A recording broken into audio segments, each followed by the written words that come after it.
사랑하는 나눔가족 여러분, 반갑습니다. 말씀으로 시작하는 금요일 아침입니다. 레위인 한 사람의 개인을 위한 보복을 위해서 온 이스라엘 지파가 들고 일어납니다. 사사기 역사 어느 때에도 나타나지 않았던 거국적인 단합이 이루어지고 있습니다. 사사기를 시작할 때에 하나님이 주신 땅 가나안을 차지하기 위해서 정복 전쟁을 보도하면서 시작하지 않았습니까? 그러나 그 정복 전쟁은 미완의 전쟁이었죠. 단 지파 같은 경우에는 자신들에게 주어진 땅을 차지하는 것조차 포기하고 다른 땅을 찾아서 떠돌아다니는 모습을 보이지 않았습니까? 이스라엘이 만일 자기 소명에 충실했더라면 하나님 명령하신 하나님 나라의 거룩한 정복 전쟁에 힘을 합해야 했을 것입니다. 그런데 레위인 한 개인의 선정적인 도발에 40만이나 되는 군대가 형제 지파를 징벌하기 위해서 칼을 빼어들고 일었습니다. 소명의 순종을 위하여서 가나안을 향해 빼어들어야 할 칼이 형제를 죽이기 위한 보복의 칼로 바뀌어져 있는 것입니다. 사랑하는 여러분, 이것은 오늘 우리에게 무엇을 교훈합니까? 교회와 성도들이 영적 전투의 방향 감각을 잃어버리면 자기 자신을 공격하고 무너뜨리는 내분과 갈등에 귀한 힘과 에너지를 소비한다는 것을 보여주는 것입니다. 교회는 전투 공동체로 부름을 받지 않았습니까? 성도는 영적 전투에 임하는 자들입니다. 우리가 무엇을 위해서 싸우고 누구를 위해서 싸워야 할지를 바로 분별하지 못하게 되면 우리는 서로를 공격하고 서로를 파괴하는 무서운 자기 파괴적인 존재로 전락할지도 모릅니다. 인체 이상 질병 중에서 자가 면역 질환이라는 것이 있죠. 정상적인 상태는 면역 체계가 자기 신체를 보호하기 위해서 작동하지 않습니까? 그런데 이 면역 체계가 과민 반응으로 이상을 일으키게 되면 자기 신체와 자기 세포를 공격하게 됩니다. 공격자로 오해해서 공격하게 되는 거죠.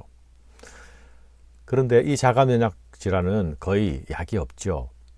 지금 이스라엘이 보이고 있는 모습은 자기 정체성을 상실하고 자가 면역 질환에 걸려 있는 모습이 아닌가 하는 의문을 불러일으킵니다.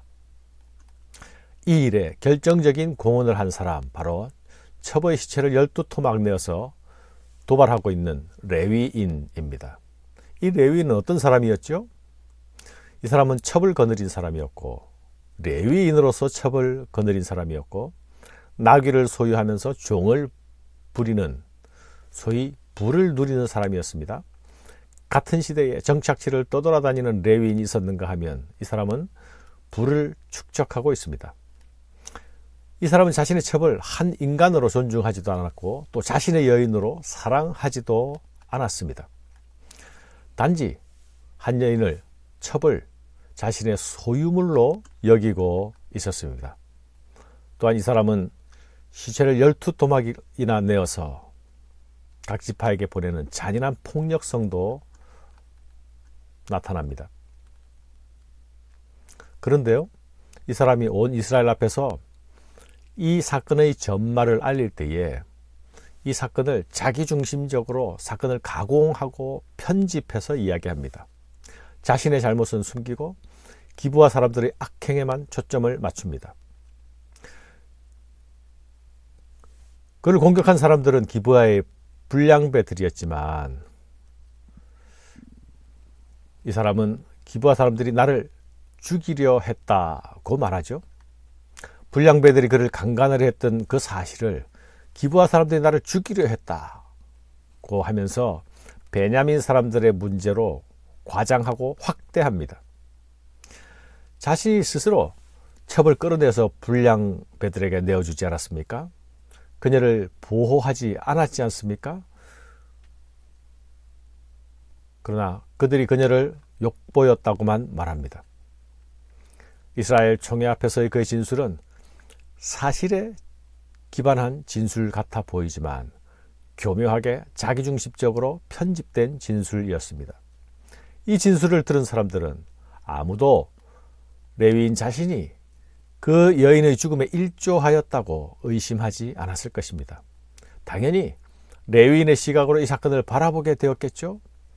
더군다나 지금 여기에는 베냐민 지파는 이 총회에 참석하지 않았습니다.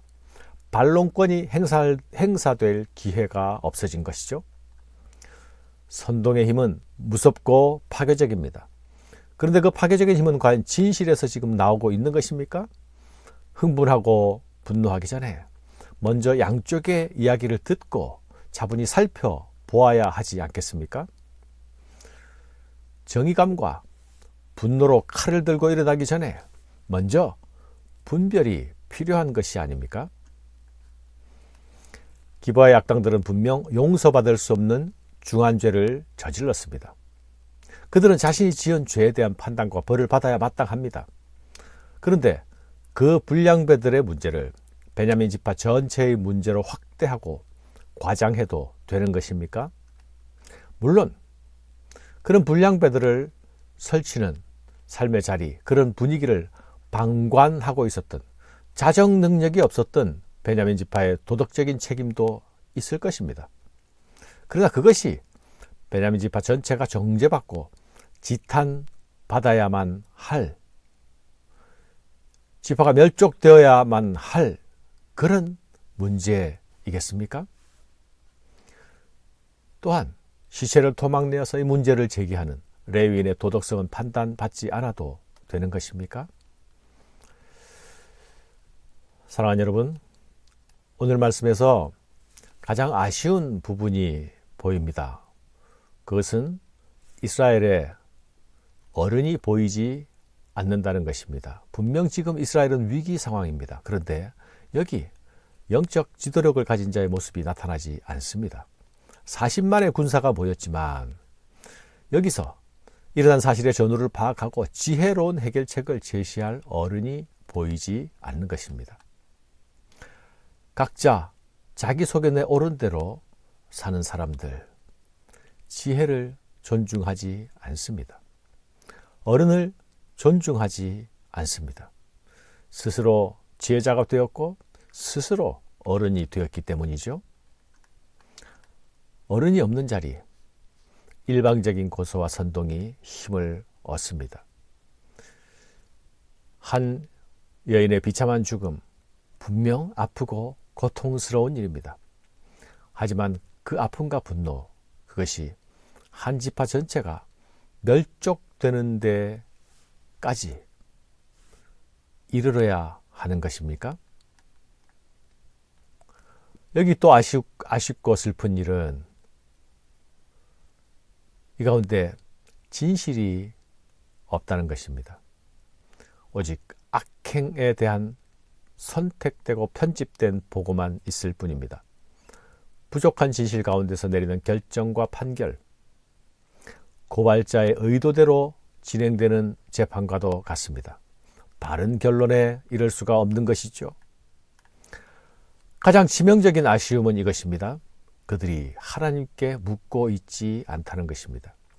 레위인의 증언을 듣고 이들은 너희 의견과 방책을 내라 말합니다. 미스바는 하나님께 회개하고 하나님께 묻는 장소가 아닙니까? 그런데 이들은 자신들의 모습에 대한 회개도 없고 하나님의 뜻을 묻지도 않습니다. 이 끔찍한 사건이 하나님의 백성들 사이에서 일어난 사건이라면 그것은 바로 우리의 일이다 라고 하면서 우리의 일로 받고 부끄러워할 수 있어야 하는 것 아닙니까?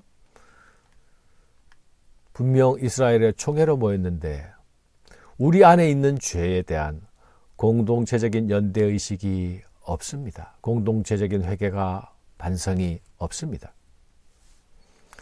분명 지금 군대로 모였는데 그 군대가 하나님께 묻고 움직이는 하나님 나라의 군대가 아닙니다.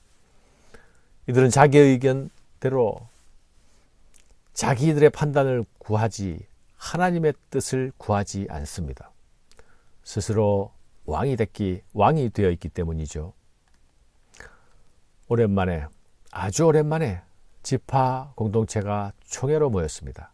칼을 들고 모였습니다. 그런데 어른도 없고 진실도 없고 하나님이 없는 자리입니다. 여기 모인 칼들이 할 수 있는 일이 무엇일까요? 40만의 손에 들려진 칼. 그것은 힘의 과시고 힘의 상징이 아닙니까? 그것은 그들이 나타나고자 하는 정의로운 분노의 표현이기도 했겠지요. 그러나 그 칼이 할 수 있는 일이 과연 무엇이겠습니까? 사랑하는 여러분, 오늘 우리의 영적 전투에도 힘보다 먼저 지혜가 필요합니다. 판단과 분노 전에 먼저 진실이 필요하지요. 결정하기 전에 먼저 하나님께 물어야 합니다. 행동하고 나서기 전에 하나님을 우리의 대장으로 모셔야 합니다. 언제나 내가 아니라 그분이 우리의 왕이 되셔야 합니다. 감사합니다.